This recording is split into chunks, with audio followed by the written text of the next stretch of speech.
അച്ഛൻ പറഞ്ഞിട്ട് കുറെ നേരമായി. ഈ അണ്ണൻ എവിടെ പോയി കിടക്കാൻ വരട്ടു. ഈ ചെറുക്കൻ എന്തിങ്ങനെ കിടന്ന് കറങ്ങണത്? ഇവനെ ശശിനെ അടിച്ച് പുറത്തിറക്കിയുണ്ടോ? ഒന്നാമത് സുഖമില്ലാത്ത ചെറുക്കനുമാണ്. നീ എങ്ങനെ എൻ്റെ അടുത്ത് കാര്യം ചോദിക്കുന്നത്? ഡേ കുട്ടാ, ഓ നിന്റെ അച്ഛൻ എറാ? അച്ഛനാ? അച്ഛൻ ജോലിക്ക് പോയി. നിന്റെ അച്ഛൻ്റെ അടുത്ത് ഞാൻ പറഞ്ഞതാണ് ഒരു അത്യാവശ്യ കാര്യം സംസാരിക്കുന്നുണ്ട്, ഇന്ന് കാണണമെന്ന്. ഇത്രയ്ക്ക് ഉത്തരവാദിത്തമില്ലാത്ത ആളാണ് അയാള്. അണ്ണന് ഭയങ്കര ഉത്തരവാദിത്തണ്ട. അച്ഛൻ പറഞ്ഞല്ലോ അണ്ണൻ 7 മണിക്ക് വരുമെന്ന്. എന്നിട്ട് എന്ത് നേരമായി? ഇപ്പൊ മണി 9 എത്ര നേരം പറഞ്ഞ ഞാൻ കാത്തിരിക്കണം അണ്ണനെ. അച്ഛനെ മാത്രം കുറ്റം പറഞ്ഞു പോരുന്നു. ചെറുക്കിന് ബുദ്ധിയില്ലെങ്കിലും കാര്യങ്ങളല്ലേ മനസ്സിലാക്കും. നീ ചൂടാവാതെ കുട്ടാ. നിന്റെ അച്ഛനെ ഒരു പുതിയ ജോലിക്ക് കൊണ്ടുപോകാന്ന് പറഞ്ഞല്ലേ ഞാൻ വന്നത്. അയാൾ എന്നെ പറ്റിച്ചിട്ട് വേറെ ജോലിക്ക് പോയിക്കണം. എന്നാലും പൊള്ളാടെ അണ്ണാ, ഇനി മുതൽ അച്ഛനല്ലോ അണ്ണൻ്റെ ജോലിക്ക് പറഞ്ഞത്. ഞാനുമാണ് ജോലിക്ക് പറഞ്ഞത്. അച്ഛൻ പറഞ്ഞ് ഇനിയുള്ള ദിവസമെല്ലാം ഞാൻ പോയാൽ മതി. അതുകൊണ്ടാണ് അച്ഛൻ വേറെ ജോലിക്ക് വരുന്നത്. നീ ആ വർക്ക്ഷോപ്പിലല്ലേ പോയിക്കൊണ്ടിരുന്നത്? പണിയൊക്കെ പഠിച്ചാ നീ? വർക്ക്ഷോപ്പിലെ മാമൻ പറഞ്ഞ് ഞാൻ ഒരു 10-20 വർഷമായിട്ട് മാമന്റെ കൂടെ നിൽക്കുകയല്ലേ. മാമൻ പറഞ്ഞു എല്ലാ പണിയും ഞാൻ പഠിച്ചത്. പിന്നെ എനിക്ക് താടിയും മീശയൊക്കെ വന്ന് ഇനി വലിയ ആളായതുകൊണ്ട് വീട്ടിൽ പോയി റെസ്റ്റ് എടുക്കും. എനിക്ക് ഭയങ്കര ബുദ്ധിയുണ്ട്. ഡേ, നിന്റെ അച്ഛൻ്റെ അടുത്ത് നീ ചോദിച്ചിട്ടുണ്ടോ ഞാൻ എന്ത് ജോലിക്കാണ് പോണേന്ന്? എടാ, ഞാൻ തേനീച്ച പിടിക്കാനാടാ പോണത്. നിന്നെ കൊണ്ടത് പറ്റുമോ?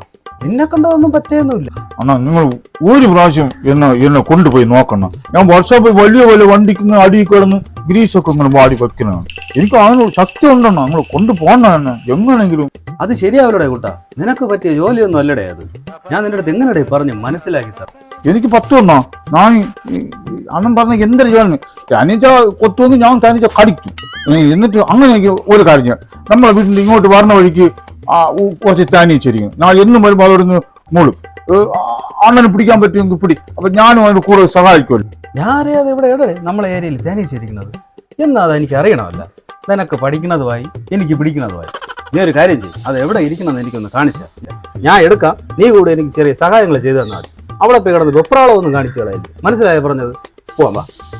അണ്ണൻ, ഞാൻ ഒരു പ്രശ്നം ഉണ്ടാകൂല. ഞാൻ അണ്ണൻ കൊണ്ടുവന്നറിയപ്പെടുന്നുണ്ട്. എനിക്ക് ഭയങ്കര സന്തോഷമായി. പിന്നെ ഞാൻ ഒരു കാര്യം ചെയ്യാം. തേനീച്ച അണ്ണൻ പിടിച്ചു വരും. ഞാൻ അതിനെ ഓരോ ചെറുവിനെ പിച്ച് എടുത്തു. അപ്പൊ പറഞ്ഞു പോകണ്ടല്ലോ. എങ്ങനെയുണ്ട് എന്റെ ഉദ്യോഗങ്ങളുണ്ട്? എടേ, നീ വാ വാ വാ പോവാ. എന്നാലും ഞാൻ ഇതുവരെ കണ്ടില്ലല്ലോടെ ഇങ്ങനെ സംഭവം.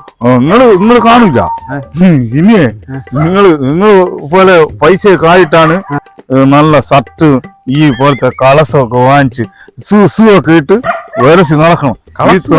ഈ തേനീച്ച ബിസിനസ്സിൽ നിങ്ങൾ പൈസ കിട്ടുമല്ലോ. പൈസ കിട്ടും. പിന്നെ അപ്പൊ എന്റെ അച്ഛൻ്റെ മുമ്പ് ഞാൻ നിളിഞ്ഞ് നടക്കും. എന്റെ അച്ഛന്റെ നീ വാ ഇങ്ങോട്ട്. എവിടാ സാധനം? കൂടെ അണ്ണ എത്തി അത് നോക്കി. മോനാപ്പ് അല്ലെങ്കിൽ എന്റെ ദൈവമേ, പൊട്ടന്റെ കൂടെയാണത് ഞാൻ രാവിലെ ഇറങ്ങിയത്. അണ്ണാ, അത് തേനീച്ച മൂളാണ്. നിങ്ങൾ നോക്കുക അണ്ണാ. ഞങ്ങളെ പറ്റിക്കും. നിങ്ങൾ വരി. ട്രാൻസ്ഫോമറും തേനീച്ചക്കൂടും അറിഞ്ഞൂടാത്തോണ്ടാണ് രാവിലെ ഇറങ്ങി തിരിച്ചത്. എന്റെ ഭഗവാനെ, ഒരു